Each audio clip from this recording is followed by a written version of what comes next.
All right, guys, so here's going to be the conveyor. I'm about ready to start programming it. Had a few different things we had to do. We had to raise it.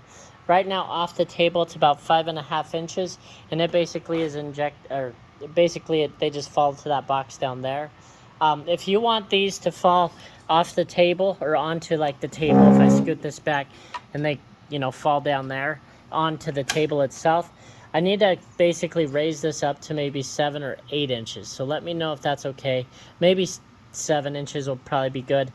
Just enough where when it falls, it's going to fall into a pan or something like that. But anyway, let me know what you want to do on that if you do want to extend it up. As far as extending, I still need to extend these legs up a little bit just to make it a little bit more beefier. Also, we had some flex issues because these guys are just aluminum walls. And when that guy, goes down, it's a lot of force.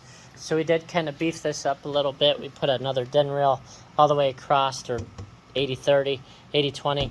Also got this guy here, so when it pushes down, it's going to put a lot of force back on the table. So all that's pretty much good to go. Let's go ahead and show you the workflow here. I'm going to reverse it here. So basically, your operator is going to load this onto an insert. As far as the inserts go, here's what they're going to be, and they're going to be basically every other flap. How we kind of aligned them is they're kind of done for the flaps themselves, because each flap's, like that one's a little bit further off the wall than some of the other ones on the other side, than like that guy there. So we kind of just put the holes in the flap and then make sure that the insert rubs against this wall here. But your operator will, do their thing, fill it, put a little cap on there.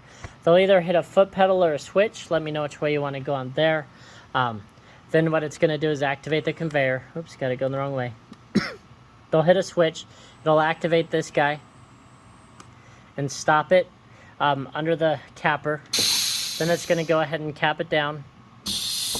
And then when it's done, by that time your operator's loading the next one in, putting its lid on there, and then hitting their foot switch or a button again. What that'll do is activate the conveyor again. Stop it. It's going to go ahead and go down and go like that, and then they'll go ahead and hit their foot switch, load their next one. I don't have the insert for that one yet, just these two for example. But then what'll happen is when it's all done, see those guys just fall down